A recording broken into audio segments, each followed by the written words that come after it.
In Knoxville, our children's hospital had asked me for years to be in there Dancing with the Stars. I want to be able to tell y'all it was ABC, but it wasn't. It was in Knoxville, and it was local celebrities. So it's like the weatherman, and Phil Fulmer if he didn't have a knee replacement, and you know, people like that. So they had asked me, there's not many celebrities, so they had asked me, and I said, well, I've been eating white flour, and I'm in a bad place, and I don't know. Because they make you wear a bikini with fringe sewn on it, like ABC. You wear outfits like that, so you're practically nude in front of everybody you've ever known. So I said, this is for little children. This is the least I can do. So they put me with a big old boy that was my partner. He was a doll, and it was very stressful. You had to learn a dance in 6 weeks. You had to learn a dance. You practiced at night, and then you begged for money during the day. It was a lot. And we were going to learn the cha-cha, to Earth, Wind, and Fire, and I was going to kill it. Well, one night, he kind of flung me hard, and I thought, oh, something popped. And something doesn't feel right. The next morning I woke up and there was this big bulging thing about right here. And I called my girlfriend in Greenville, Tennessee, and I said, I think I've got backed up poop. And she said,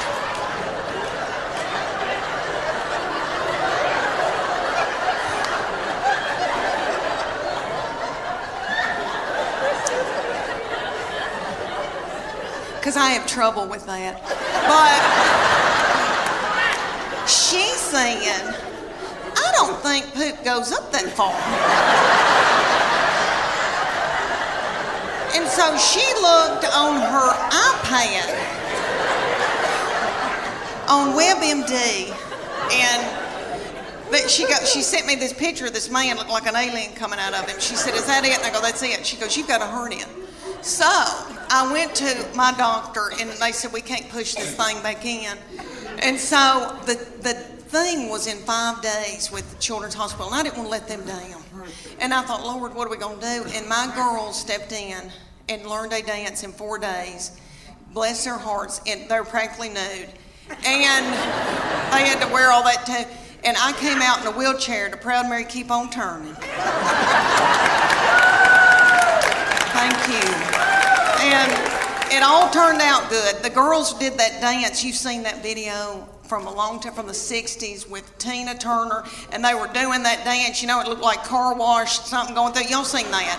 And you know that Ike probably whipped her in a cocaine rage before she hit that video. So I thought, if she can do it, I can do it. But you know, let me tell you, it ended up a wonderful thing. We raised a lot of money, and it was a blessing. And this blessing came out of it. Let me tell you, my husband found out about the cuddling program, and he is a baby cuddler. He cuddles drug-dependent babies every Wednesday night in Children's Hospital. Thank you. Thank you. That is so sweet. He didn't help me with mine. There's 2 things on this earth that make him happy. A clean house and sex. Oh, lucky me. He said, well, if you don't start taking care of my needs, I guess I'm going to have to get a girlfriend. I said, oh, dear Lord, say it's not so.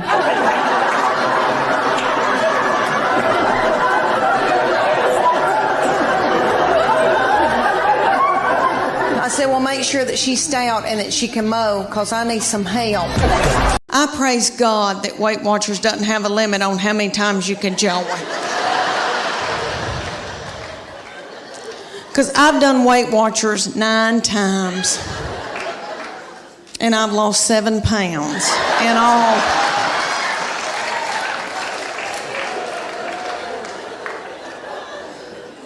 It's because I don't follow it.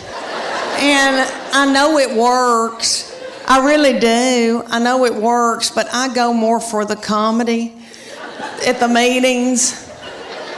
I don't know if y'all have ever been to a Weight Watchers meeting. but it is so funny. Okay, but like everybody comes up with recipes. Like the other day, we were there, and a woman goes, okay, if you put a teaspoon of cocoa and an egg white and put a dollop of water in it and pray over it and put it in the microwave, you've got chocolate cake.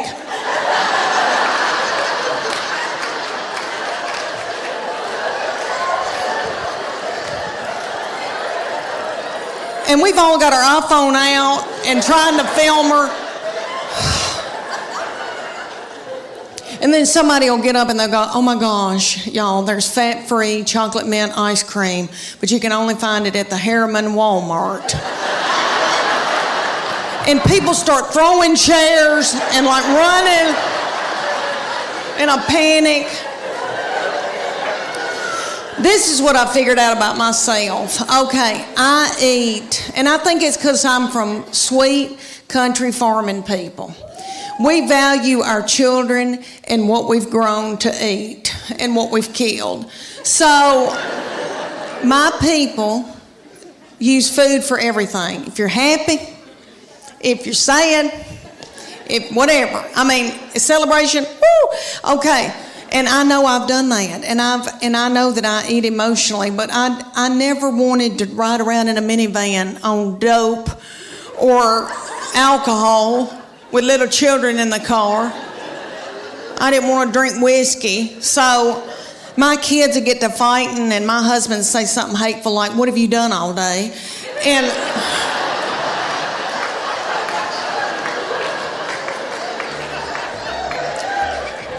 And that would make me so mad, and I'd eat a hot dog, and I didn't even know what happened. My oldest daughter has turned 11, and she's in 6th grade in middle school. And I can tell that puberty is beginning with her. She's crazy. And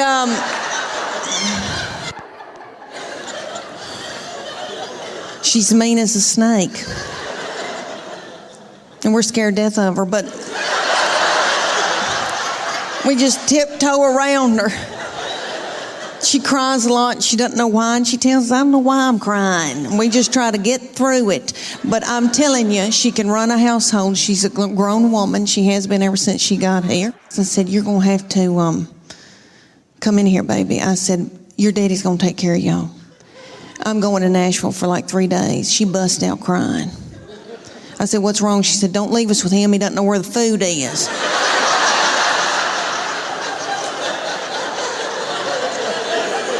I said, well, that's why you're in charge.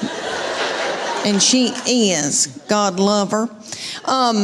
But my girls are emotional, and I don't mean to talk about them because I love them, and I know they'll visit me in the nursing home. But they are lunatics. My husband says they're psycho, and they need therapy.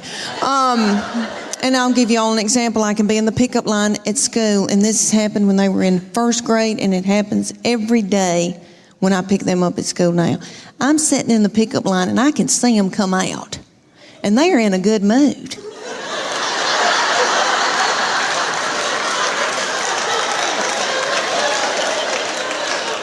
And they're goosing each other and giggling and doing and talking and having a good time. They're waving to the teachers and the principal. See you tomorrow. Okay. Then they come over to my vehicle. Get in. Shut the door. My 11-year-old take her backpack and sling it and hit me in the back of the head with it. Every day she says something like this. I'm starving to death. You don't have a piece of cheese in this car?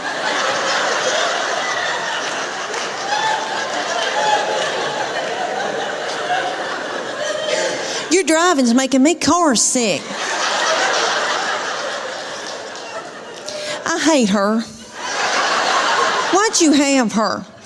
And then my baby will be sitting up there in a daze. She'll be going, Mama, Mama, Mama, Mama, Mama, Mama, Mama. What? Mama? Mom? What? I'm listening. She asked me some of the craziest things. One day she said to me, did Jesus ever have head lice?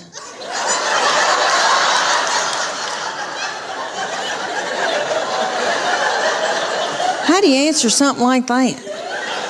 I said, well, baby, if he did, I know he healed it. And then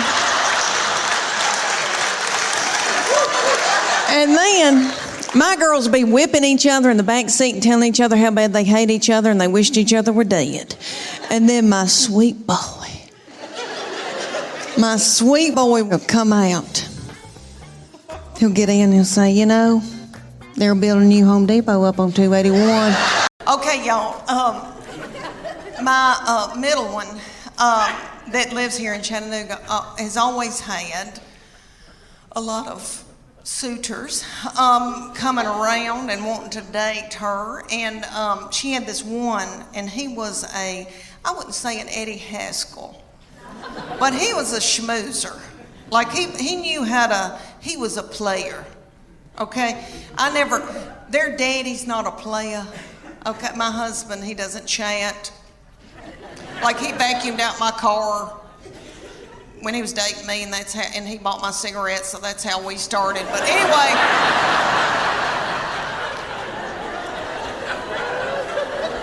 it was the 80s. But anyway,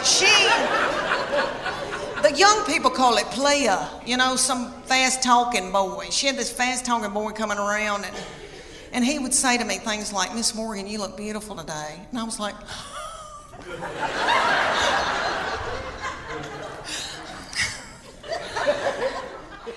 can I make you a casserole? Thank goodness they broke up, because I was exhausted. I was mopping the floor and blowing my hair out every day. And I don't do that. Let me tell you why I got played. I thought, why am I so tickled when somebody compliments me? It's because my love language is words of affirmation. Have y'all ever heard of that book, 5 Love Languages? It is wonderful, and it works. It's the real deal. My husband and I went on a Sunday school class retreat when our children were little, and we watched this little frail man talk about it. Okay, and it was on Oprah, so you know it's real. But anyway, what it is there's 5 love languages, and you get the book, you read the book. Well, I don't read the book. But anyway, you take the test, and it tells you what your prominent love language is out of those 5, and it tells you what your partner's love language is. So then you can go home at night and feed your partner their love language, and they can feed you your love language, and then your love tank feels full. And if you don't do it, then your partner's liable to go to work, and they're at the water fountain, and some whore comes in. My love language is words of affirmation. Have y'all ever heard of that book, 5 Love Languages?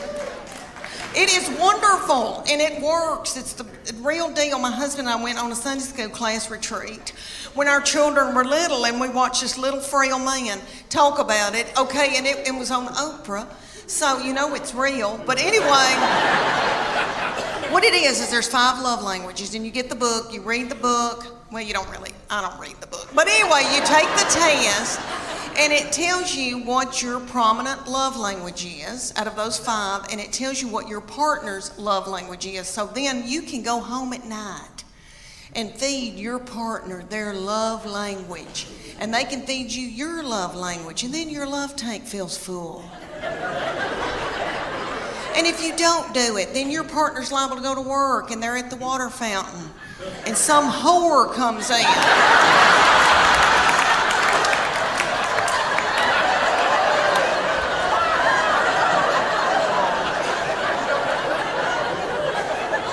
And feeds their love language, and then they feel a tingle, and then Satan swoops in. Y'all know where I'm going with that? It's a disaster. So there's 5 love languages. There's quality time, and that's my sister's. Quality time, but you just can sit and watch ESPN with somebody, you know, which I don't want to, but I mean, you just sit with somebody. Okay. Then there's gifts, And you can just give them a card and they feel loved. It doesn't have to be something expensive. Okay, then there's physical touch. And most women in here will go, oh my gosh, that's my husband's. Physical touch. He's on me like a duck on a June bug.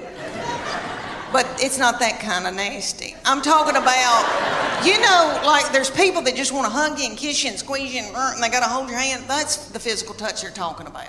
Okay, then there's words of affirmation. That's mine. So all my husband has to say is, Leanne, you are a good mama. Leanne, that Trisha Yearwood's chicken piccata is to die for. And then my love tank feels full, and then I'm willing to do something vulgar with him.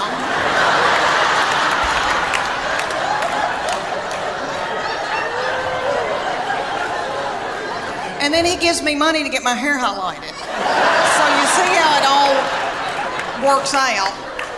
So his love language, the fifth one, is acts of service. So I have to go and build a set of shelves in the garage for him to feel love. Let me tell you about this baby.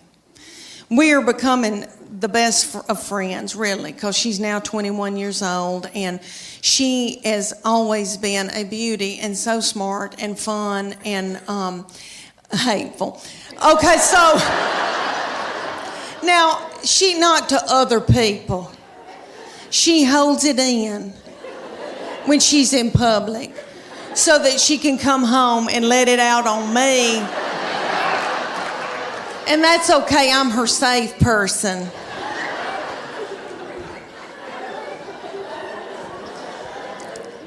And I believe that God allows this when your children get in about, junior, senior in high school, because he knows that you're grieving, because they're gonna leave. And he knows that you're gonna take to the bed over it. So, their junior and senior year, something happens. And they change on you. And they get to be the meanest people you've ever been around. So by the time they're ready to leave, you kick their crap out onto the curb. Her junior year, this started, okay, the very breath that I breathed out of my nostrils made her so angry.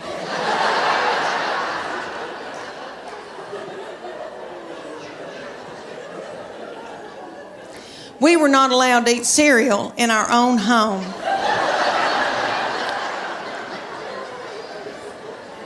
Because she couldn't stand to hear us chew.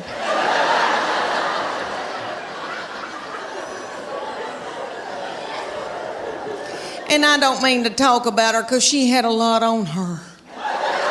She had a lot on her, like she had to empty the dishwasher. And that's a lot, you know. I'll give y'all an example. Okay, at the University of Tennessee in her sorority, these girls will come home, you know, and I'll cook for them and do, and I'm tickled. All right, well, they like Memphis, Nashville girls. Well, a little girl came home with her and spent 2 nights. So I washed that little thing's clothes, and all I said to this little girl was, Katie, you're so tiny. Your little underwear looks like a slingshot.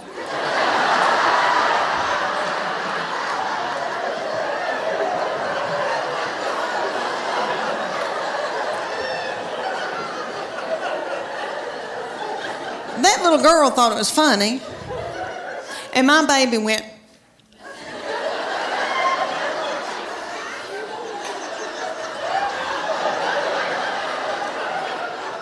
So I got out of there. So when that little girl left, I came back in, I went, what's wrong with me saying that her little panties look like a slingshot? I wish somebody'd say my panties look like a slingshot.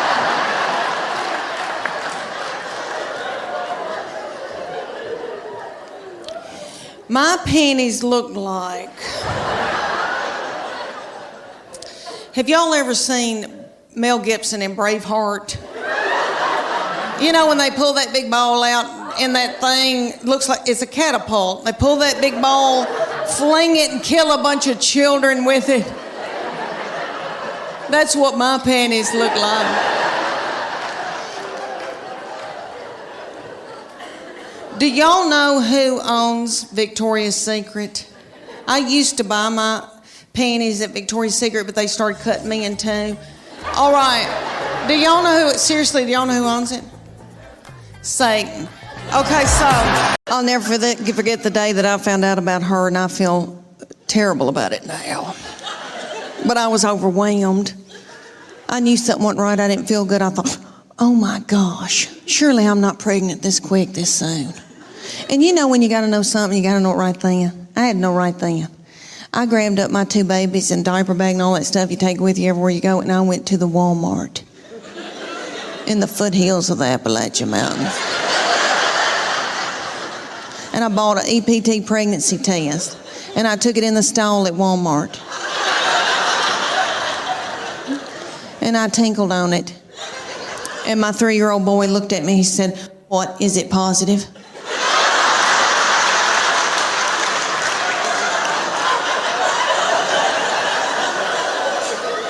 And it was. So I drove home just as fast as I could, and I called my husband at work. And I said, "You're trying to kill me, aren't you? With a slow vaginal death. Is that what you're trying to?" "Well, you're not going to. You better get home right now, because I'm going to walk out in the woods and let the animals eat me."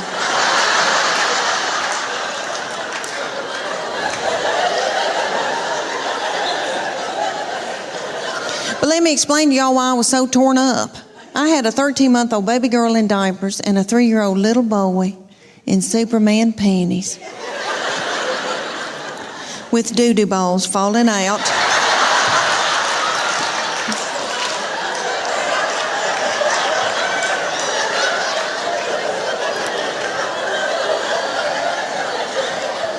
At the grocery store. I thought, oh my Lord, did anybody see that? I don't have anything in my purse to pick it up with. Is some little child gonna think it's a milk dud?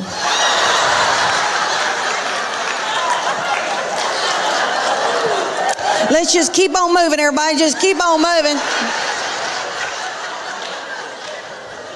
But God knew better than I did, because she's been a doll baby, but she's ruined. And I know I'm the one who did it. I was tired and beat down. So, anybody here who has more than 2, you know, good night by that 3rd and 4th one, you got to let them do what they got to do, you know. She still cries over anything. She cries because she knows she gets her way. I said, "What's she crying about?"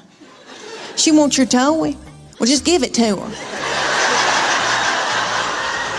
I can't deal with it.